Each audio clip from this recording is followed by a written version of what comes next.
is Hananda Atit Q. My student ID Q019Q10Q54. We from group 3 will present about managing change and innovation. The first one, I will explain about the innovation and the change workplace. Organization change. The adoption of a new idea or behavior organization. Many organizations struggle with change successfully. Ambidextrous parts incorporating structure and process that are appropriate for both the creative impulse and for the systematic implementation of innovation. My name is Fortunata Yuniartati N. My student ID number 2019-20255. I will present material about a new product and technology. A product change is a change in the organization product or service output. Product and service innovation is the primary way in which organizations adapt to change in markets, technology, and competition. A technology change is a change in the organization production process, how the organization does its work. Technology changes are designed to make the production of a product or service more efficient. 3 critical innovation strategies for changing products and technologies are illustrated exhibit. The first strategy is exploration. Exploration involves designing the organization to ensure creativity and the initiation of new ideas. The second strategy is cooperation. Cooperation refers to creating conditions and systems to facilitate internal and external coordination and knowledge sharing. The last strategy is entrepreneurship. Entrepreneurship means that managers put in place process and structure to ensure that new ideas are cared for acceptance and implementation. Exploration. Exploration is the stage where ideas for new products and technologies are born. Managers design the organization for exploration by establishing conditions that ensures creativity and allow new ideas to spring forth. There are 3 important parts of exploration consisting of creativity, experimentations, and idea incubators. The first is creativity. Creativity, which refers to the generation of novel ideas that might meet perceived needs or respond to opportunities for the organization, in the essential first step in innovation. Another popular way to ensure new ideas. Assalamualaikum warahmatullahi wabarakatuh. Thanks for the opportunity. My name is Geyanda Arrovia V and my ID number is 3N19.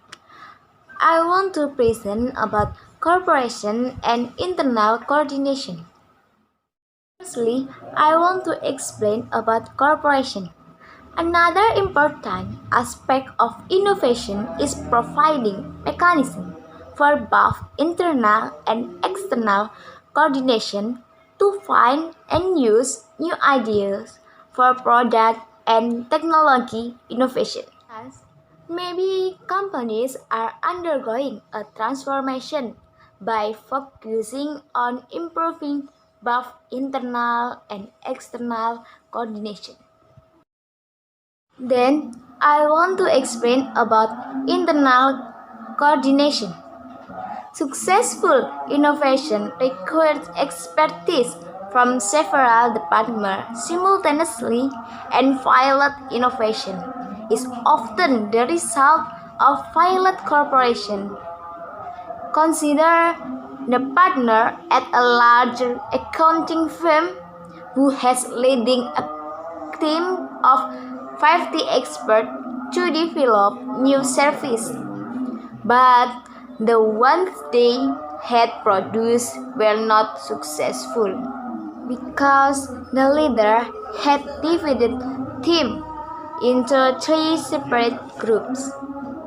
Then hand them off the technical specialist who is turned past them along to marketers. Much time and energy was spent on ideas that didn't meet technical specialist criteria or that the marketer knew would not work commercially. Companies that successfully innovate usually had a following characteristic. There are three characteristics. First, people in marketing had a good understanding of customer needs. Second, technical specialists are aware of recent technological development and make effective use of new technology. Third, members from key departments, research, manufacturing, marketing, cooperate in the development of the new product or service. The horizontal linkage model is one approach to product change that emphasizes shared development to innovation among several departments. You can see the illustration about coordination model for innovation in beside me. The model shows that the research, manufacturing, and marketing department within an organization simultaneously contribute to new products and technologies. They meet frequently in team and task force to share ideas and make to be a problem solver. Research people inform marketing of new development to learn whether they will be useful to customers. Then there are marketing people pass customer complaints to research to use in the design of new product and to manufacturing people to develop new ideas for improving production speed and quality. And then there are manufacturing inform other department whether a product idea can be manufactured within cost limits. Speed in emerging as a pivotal strategic weapon in the global marketplace for a wide variety on industry. Some companies use fast cycle teams to be faster than competitors. Fast cycle teams is a multifunctional team that is provided with high level of research and empowerment to accomplish an excellent product development project. Okay, that's all my explanation, and then we'll be continue with my friends. Thank you. Thanks for the opportunity. My name is Anastasya C.M, and my number ID student is 325. Okay, now I want to present about external coordination. Today's most successful companies are including customers, strategic partners, suppliers, and other outsiders directly in the product and service development process. Now, entrepreneurship. The third aspect of product and technology innovation is creating mechanisms to make sure new ideas are carried forward, accepted, and implemented. Manager can directly influence whatever entrepreneurship flourishes in the organization by expressing support of entrepreneurial activities, giving employees a degree. Assalamualaikum warahmatullahi wabarakatuh. Thank you for the opportunity.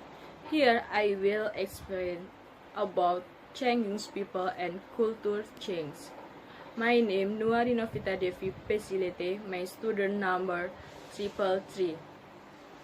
People change, a change in the attitude and behavior of a few employees in the organization.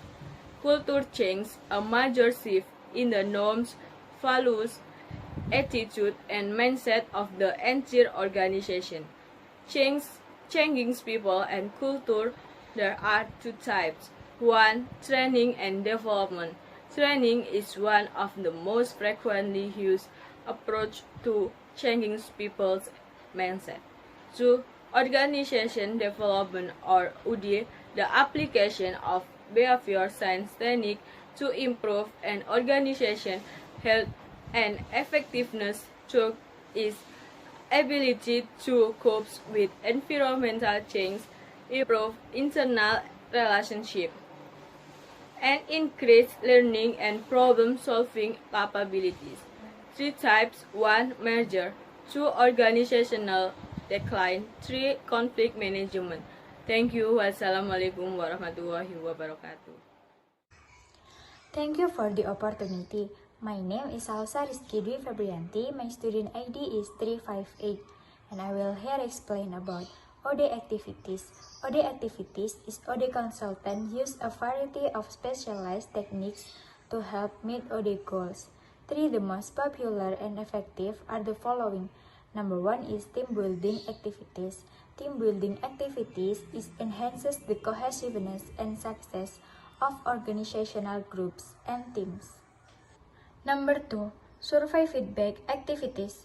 Survey feedback activities is begin with a questionnaire distributed to employees on values, climate, participation, leadership, and group cohesion within their organization. Number 3 is large group intervention. Large group intervention is a process brings together participants from all parts of organization, often including key stakeholders from outside the organization as well, to discuss problems or opportunities and plan for change. And then OD step. OD step is organization development expert acknowledge that change in corporation, culture, and human behavior are thought, accomplished, and require major effort. There are three distinct stages for achieving behavioral and attitudinal change. First is unfreezing, the stage of organization development in which participants are made aware of problems to increase their willingness to change their behavior. Second is changing, the intervention stage of organization development in which individual experiments with new workplace behavior. And third is rephrasing, the reinforcement stage of organization development in which individuals acquire a desired new skill or attitude on reward for it by the organization. Thank you.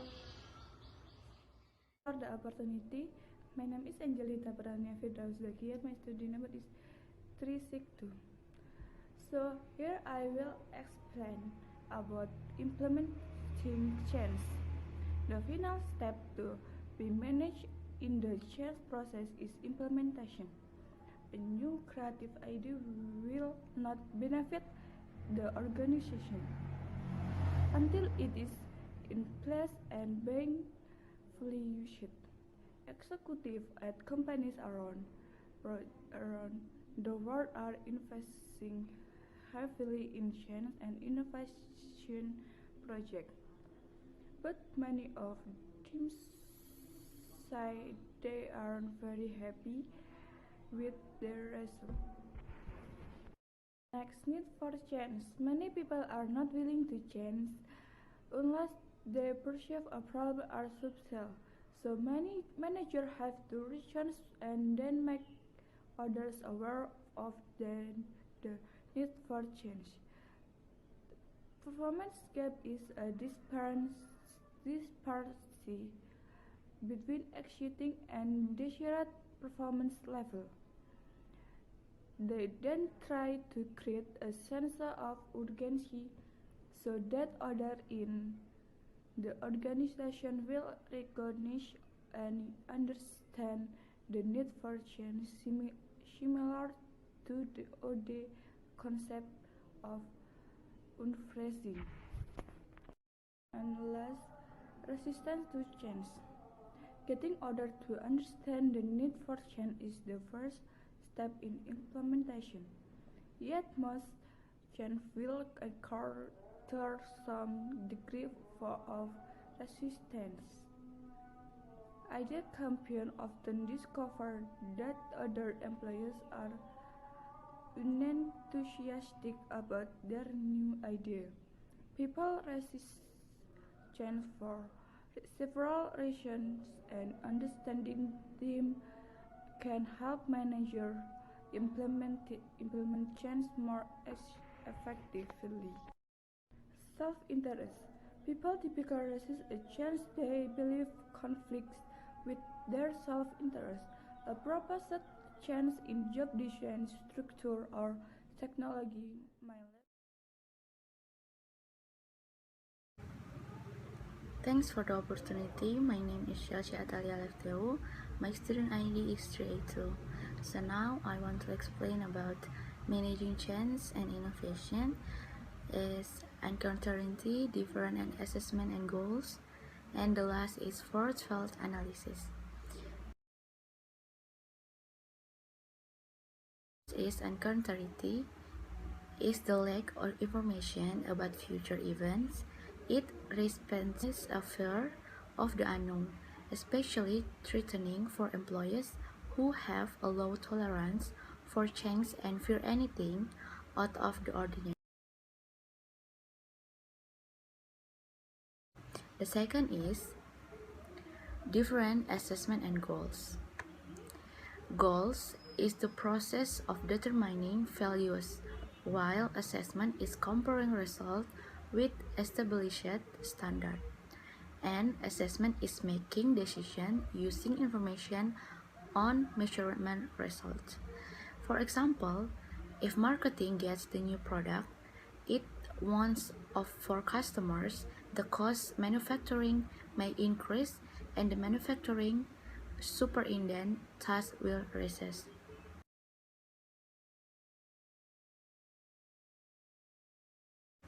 And then the last is force-fault analysis, the process of determining which force drive and which reset or purpose change. And then driving force can be true of a problem for opportunities that provide motivation for change within the organization.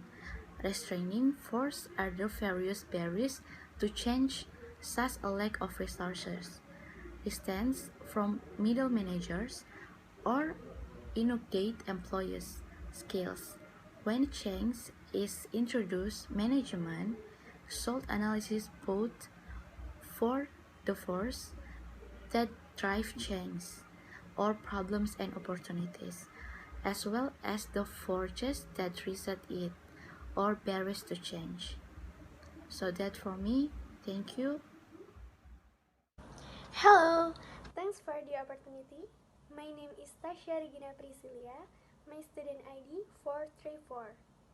I'm responsible for this presentation. Today, I would like to share to you about 3 points material of the day. It's about implementation tactics, communication education, and participation. Well, let me start with the first one, implementation tactics.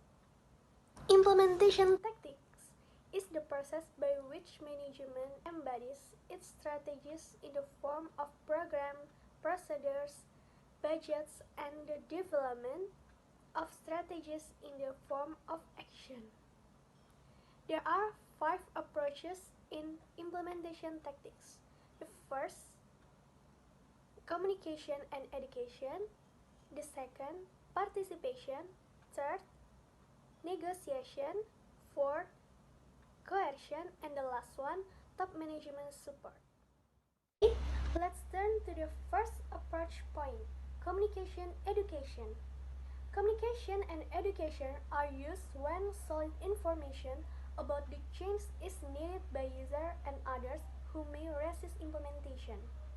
Education is especially important when the change involves new technical knowledge or users are unfamiliar with the idea.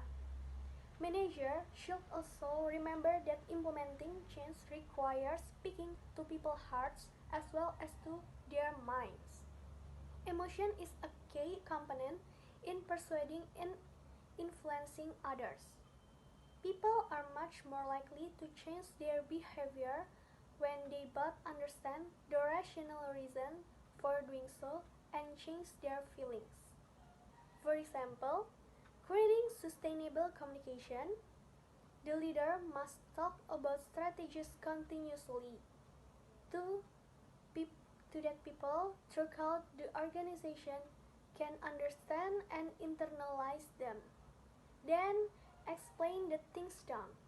The leader explain why they decide to do what they do. So, let's have a look at the second point, participation. Participation involves user or potential resistor in designing the change. This approach is time consuming, but it pays off because users understand and becoming committed in the change. The concept of participation is a broad concept and important because it's one indicator of success company is the participation of employees in carrying the burdens and responsibility of the company. For example, employees participate in consultation, employees participate in joint analysis that leads to planning activities and strengthening existing companies. Participation helps managers determine potential problems and understand the difference in perception of change among employees. Well, thanks for your kind attention. For the next material will be presented by my friend. My name is Nisa Cornelia, ID student 487. Negotiation is a more formal means of achieving cooperation. Negotiation is the formal bargaining to win a chapter and approval of a desired change. For example, if the marketing department force losing power if a new management structure is implemented. Coercion means that managers use the formal power to force employees to change. Resistors are told to achieve the change or lose rewards or even their jobs. In the most cases, this approach should not be used because employees feel like victims, are angry at change managers, and may even sabotage the change. Top management support. The visible support of top management also helps overcome resistance to change. Top management support symbolizes to all employees that the change is important for the organization.